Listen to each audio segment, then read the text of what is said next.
बिस्मिल्लाहिर्रहमानिर्रहीम, अस्सलाम वालेकुम। मैं बिलाल मिर्जा आपके साथ प्रोग्राम कैपिटल व्यूज। और जैसा कि हमारा सेशन जो है वो जारी है, जिसमें हम मुख्तलिफ बीमारियों के हवाले से बात करते हैं और उसके होम्योपैथिक इलाज का भी जिक्र करते हैं। और इस सिलसिले में डॉक्टर काजी अशरफ साहब हमारे साथ मौजूद होते हैं, जो कि मुख्तलिफ बीमारियों के वजूहात भी बताते हैं, साथ साथ ये भी बताते हैं कि इन बीमारियों की वजह के बाद इनको क्योर किस तरीके से किया जा सकता है, कौन सी होम्योपैथिक में ऐसी मेडिसिन है जिनके जरिए हम उनको इस्तेमाल करके इन बीमारियों से महफूज हो सकते हैं, या अगर कोई इस बीमारी में मुब्तला है तो अपनी सेहत को मजीद बेहतर कर सकता है। आज जिस बीमारी की हम बात करेंगे उसका नाम शायद आपने सुना हो, लेकिन वो बहुत आम बीमारी है और बहुत से लोग उसको जो है बहुत लाइटली लेते हैं। आर्थराइटिस की बात की जा रही है कि जोड़ों का दर्द जो है वो आज के दौर में बहुत ज्यादा आम हो चुका है। नॉर्मली कहा जाता है कि हम एसी का इस्तेमाल करते हैं, एयर कंडीशन का, तो एयर कंडीशन से निकले गर्मी में चले गए, गर्मी से एयर कंडीशन में आ गए, ये वजह और बहुत सारी उम्र के साथ साथ जो है वो वक्त के साथ इंसान के जिस्म में तब्दीलियां आती हैं, तो जोड़ों का दर्द जो है वो काफी ज्यादा जो है वो इंसान के जिस्म में सराहियत करने लगता है। बहरहाल इसकी डिटेल क्या है, क्यों होता है ये जोड़ों का दर्द, ये जो आर्थराइटिस है ये क्यों पैदा होता है इंसान में, और इसका इलाज क्या है, किस तरीके से इससे बचा जा सकता है, महफूज कैसे रहा जा सकता है, सेहतमंद जिंदगी कैसे गुजारी जा सकती है, डॉक्टर काजी अशरफ साहब से बात करेंगे। अस्सलाम वालेकुम डॉक्टर साहब। वालेकुम अस्सलाम। कैसे हैं काजी साहब? ठीक है, अल्लाह का शुक्र, बेहतरीन। और आपका फिर एक दफा शुक्रिया कि आप जो है वो होम्योपैथिक के हवाले से और जो सेहत के हवाले से इस मजमून को लेके चलें, तो अल्लाह ताला जो है आपको दोनों जहां में इज्जत दे। आज आपने जो टॉपिक चुना है वो है आर्थराइटिस। आर्थराइटिस में बहुत तरह की बहुत अक़साम की होती है, और पहले जो आर्थराइटिस या जोड़ों का दर्द हुआ करता था वो 50 साल की उम्र के बाद के लोग में देखा जाता था, लेकिन जो है दुनिया के अंदर चेंजेस आई है, लाइक जो हम खाने पीने के अशिया यूज करते हैं मेडिसिन यूज की जाती है और कीड़ों को मारने अद्वियात इस्तेमाल की जाती है, उनकी वजह से जो हमें गज़ा मिलती है वो बिल्कुल भी खालिस नहीं मिलती, जिसकी वजह से हमारे जिस्म के अंदर जो मिनरल जाने चाहिए वो सही नहीं जा पाते, और उनकी कमजोरी के बायस जोड़ों का दर्द जो है लोगों के अंदर बहुत ज्यादा देखा जाता है।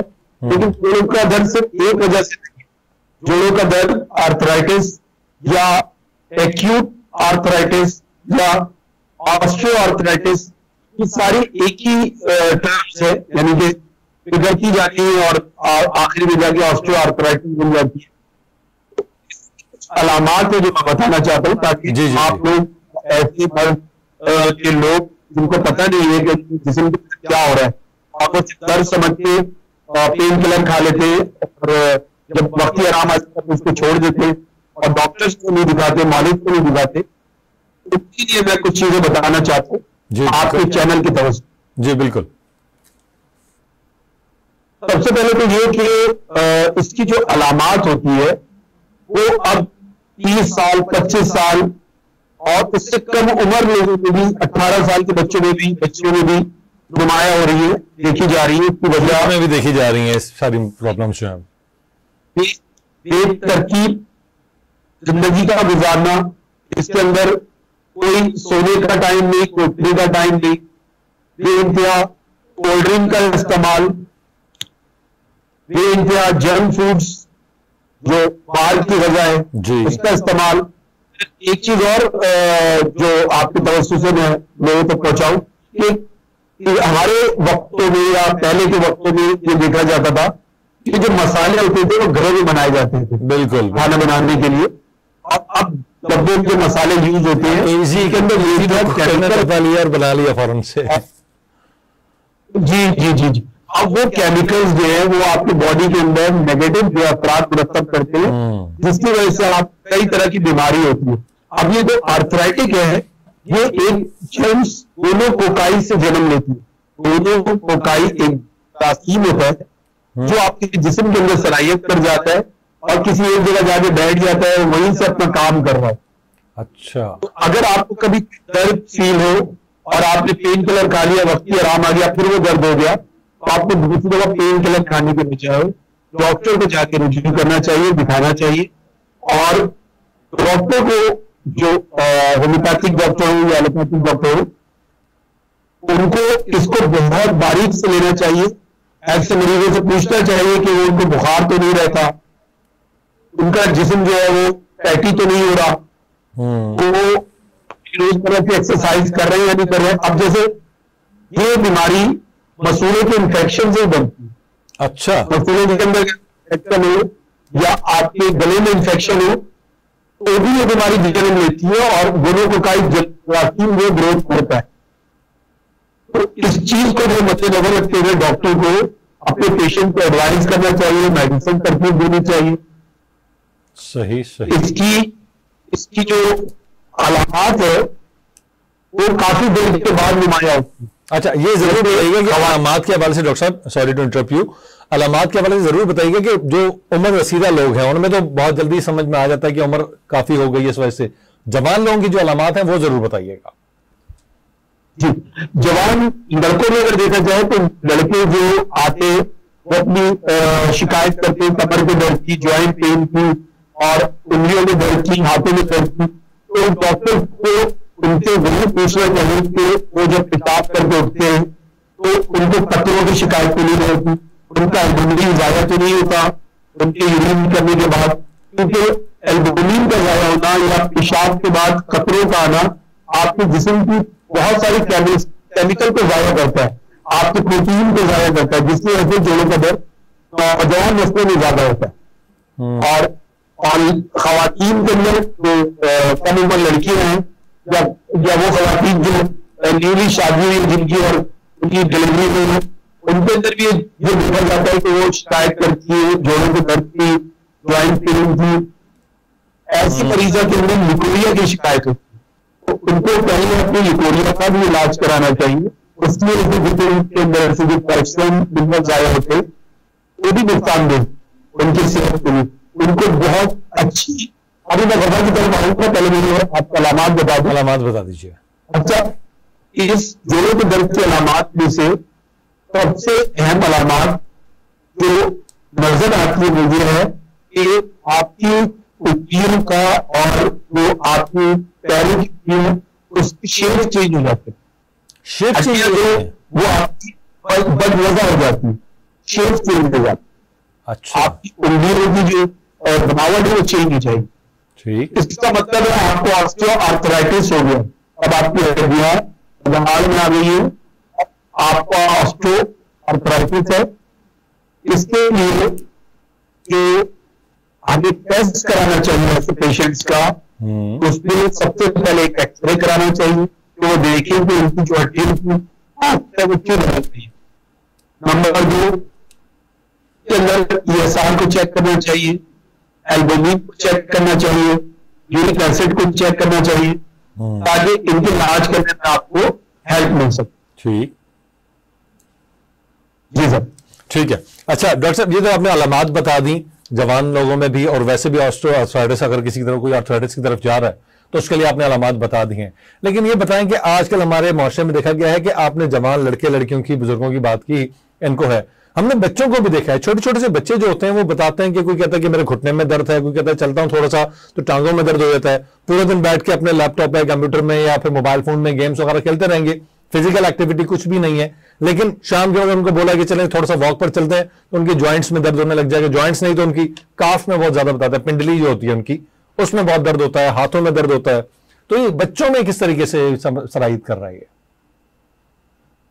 बिलाल भाई ने बहुत अच्छा आपने सवाल किया और जो है मेरे जहन में था कि मैं आपको बताऊंगा। ये जो बच्चों में इस तरह की शिकायतें आ रही है उसकी सबसे बड़ी वजह जो वो बाहर का जैसे पापड़ है और स्लैंटीज है, लेस है, इस तरह के जो चिप्स यूज कर रहे हैं या वो जो फ्रेंच फ्राइज यूज करते हैं जिसके अंदर वो आपको केचप डाल के देता है, उसके अंदर वो जो केचप बन रहा है वो बिल्कुल नेचुरल नहीं है, वो केमिकल से बने हुए केचप्स होते हैं। वो उनके जिस्म के अंदर जो ब्लड की सर्कुलेशन है उस सर्कुलेशन को जो है फिर सही तौर पर फ्लो नहीं करते और उनको उनकी हड्डियों तक सही उनकी सप्लाई नहीं पहुंचती, जिसके बायस इन बच्चों के अंदर हड्डियों की जो ग्रोथ होनी चाहिए वो नहीं होती कैल्शियम की।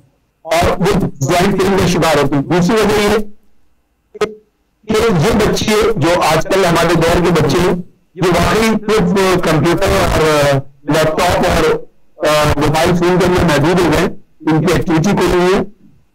तो वालिदैन को चाहिए तो लाजमी उनकी कोई ना कोई स्पोर्ट की एक्टिविटी रखी, जिससे उनके फिजिकल जो है उनका जिस्म जो है, उनकी फिजिक्स जो है वो चेंज हो। बिल्कुल। अच्छा डॉक्टर साहब, अब ये इस तरफ आएंगे इसके क्योर की तरफ, इलाज की तरफ, कि इसके इलाज में क्या क्या तरीकेकार हैं, कौन सी मेडिसिन हैं, और इसके अलावा जो कुदरती तरीकेकार हैं वो कौन से हैं जिनके जरिए इस बीमारी से बचा जा सकता है, या कोई इस बीमारी में मुब्तला है तो अपने आप को थोड़ा सा महफूज कर सकता है वो।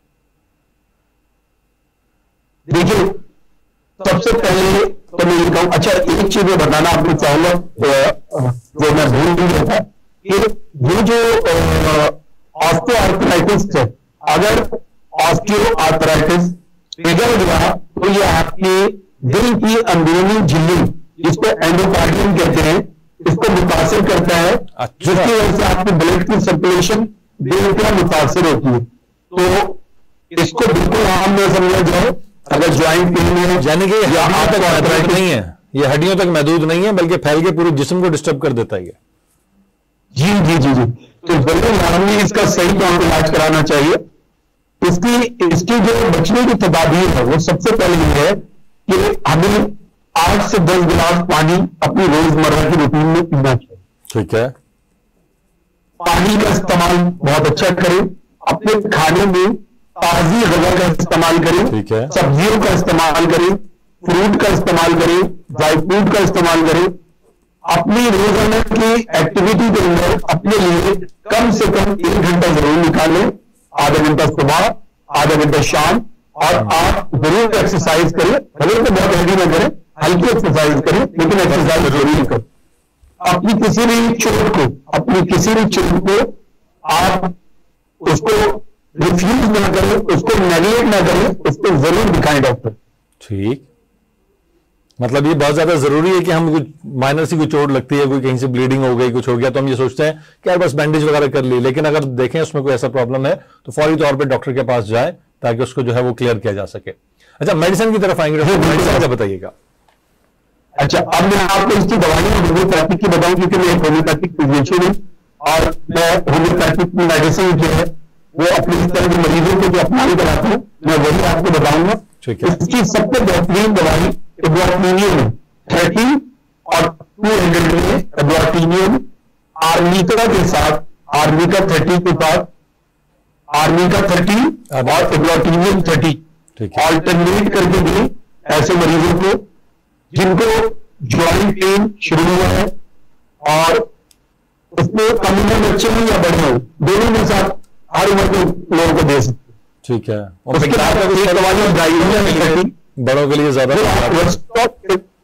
जी जी 30 रोस्टॉक्स के साथ 30 में ऑल्टरनेट करके दे सकते हैं। ऐसे मरीज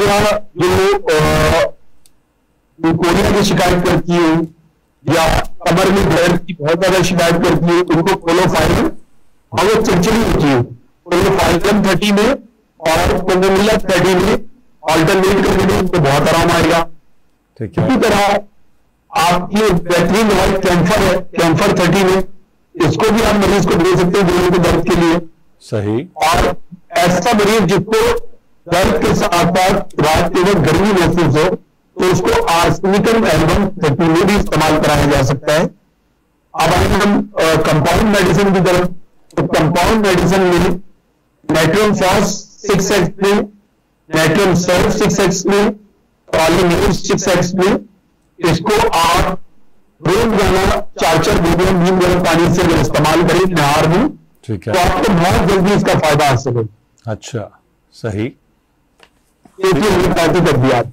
ठीक है, ये होम्योपैथिक अद्वियात है। अच्छा डॉक्टर साहब, होम्योपैथिक अद्वियात आपने बता दी, इसकी रीजंस बता दिए कि इन वजूहात से ये होता है, तो इस प्रोग्राम के सेशन के इख्तिताम पर मैं आपसे चाहूंगा कि कुछ मैसेज ऐसा जरूर दीजिएगा उन पेरेंट्स को जिनके बच्चे, अमूमन हमने देखा है उनके हाथ में कुछ ना कुछ पैकेट्स होंगे जिनमें कुछ ना कुछ चीजें खा रहे होंगे, उसके अलावा कोई उनकी एक्टिविटी नहीं है, पूरा दिन बच्चों ने फोन के ऊपर बैठे रहना है और फोन लेके उसमें कोई गेम खेलते रहना है, कुछ करते रहना है। इसके अलावा वो बच्चों को अगर हमने देखा है तो उनके साथ सबसे बड़ा प्रॉब्लम ये होता है कि हम छोटे थे तो हमारे जो पेरेंट्स थे वो हमें याद है कि जब सो रहे होते थे तो हमें लोरी देते थे, अल्लाह अकबर ला इलाहा इल्लल्लाह मोहम्मद रसूलुल्लाह पढ़ के, कलमा पढ़ के हमें सुलाते थे। लेकिन अब हम देखते हैं कि अभी छोटे छोटे से बच्चे हैं ना, उनको बिठाया होता है, वो स्कूबी डू पापा और पता नहीं क्या क्या उनके पास सामने वीडियो पे लगा देते हैं और बच्चा वो देखते देखते सो जाता है। ये किस हद तक नुकसानदेह चीज है हमारे बच्चों के लिए? नुकसान देती हैं चीजें। अभी तो हम जो बात कर रहे हैं वैसी बात है, आपका इस चैनल जो है वो हर मजहब के लोग देख रहे होंगे। बिल्कुल। तो मैं बात ऐसी करूंगा जो सबके लिए यकसा हो। बिल्कुल, ये बहुत अच्छी बात है। जो बच्चे होते हैं वो आपकी नर्सरी होती है, आपका गुलदस्ता होते हैं, उनको संवारना, उनको निखारना आपका काम है, वालिदैन का काम है कि अगर उन्होंने अभी कोई कोताही कर दी तो वो कोताही, छोटी सी कोताही बहुत बड़ी कोताही बन जाती है। बच्चे जो मुख्तलिफ हैबिट्स में चले जाते हैं, उनको जिस भी मजहब से आपका ताल्लुक हो, हर मजहब जो इंसानियत सिखाता है, उन बच्चों को अपने मजहब से करीब रखें, अपने दीन से करीब रखें, जो भी आपका मजहब उससे करीब रखें। हर मजहब जो है वो एक अच्छा ही दर्ज देगा, किसी मजहब से भी आप।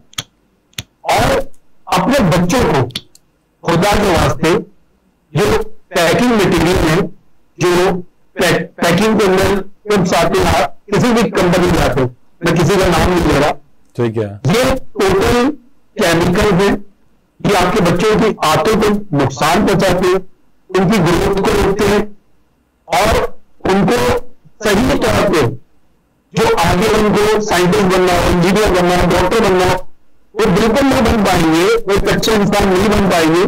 खुदा के वास्ते घर की बनी हुई चीजें दें, घरेलू जो आपकी चीजें वो दें, और फ्रेश मिल्क का इस्तेमाल करें, फ्रेश मिल्क का। क्योंकि अब मैं अपने दीन की बात करता हूं कि हमारे नबी करीम सल्लल्लाहु अलैहि वसल्लम की हज़रत अबू हुरैरा रज़ियल्लाहु ताला अन्हु से ये रिवायत है, उन्होंने हदीस बताई कि जो नेचुरल फूड इस्तेमाल करेगा, जो नेचर के करीब होगा, वो फला पाएगा। और हमें नेचर के करीब रहना चाहिए, नेचुरल चीजें यूज करनी चाहिए, हमें डिब्बा पैक की तरफ नहीं जाना चाहिए।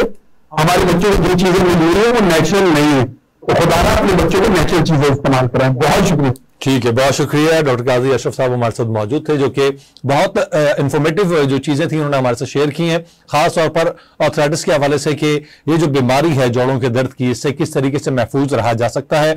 इनिशियल स्टेज से ही, जब बच्चे छोटे होते हैं, उसी वक्त से अगर हम बच्चों को गाइड करना शुरू कर दें, ऐसी चीजों से, ऐसी खुराक से और ऐसी एक्टिविटी से रोक दें जो इस बीमारी की तरफ लेके जाती हैं, तो हम बहुत सारे बड़ी परेशानियों से बच सकते हैं। तो डेफिनेटली हमें सबसे पहले यही करना है कि अपने बच्चों को ये जो मसनूई चीजें हैं जो हम खाते पीते हैं, हमारे बच्चे खाने से दूर हो गए, खुराक जो नॉर्मल ग़िज़ा है वो नहीं लेते, फल फ्रूट नहीं खाते, बल्कि उनको पैकेट्स दे दें। उन पैकेट्स के अंदर जो भी चीजें होती हैं, पापड़ हो गई या फिर टॉफीज हो गई, इस तरह की चीजें वो बच्चे इस्तेमाल करते हैं, और उसका नुकसान ये होता है कि बच्चों को भूख लगना खत्म हो जाती है, और फिर ऐसा से जब जिस्म के अंदर जो नीड है मुख्तलिफ चीजों की, मुख्तलिफ प्रोटीन्स की, कार्बोहाइड्रेट्स की, इन चीजों की, वो जब अंदर नहीं जाएंगी तो जाहिर बात है जिस्म, हड्डियां, तमाम तर चीजें कमजोर होंगी। तो बेहतर यह है कि हमें इन तमाम तर चीजों पर अमल करना चाहिए, ताकि हम अपने बच्चों को भी महफूज करें, फ्यूचर को भी महफूज करें, और आने वाली नस्लें हमारी जो है इस मुल्क के लिए बहुत मजबूत नस्लें हों, जो कि इस मुल्क को आगे बढ़ाने में किरदार अदा कर सकें। बहुत शुक्रिया।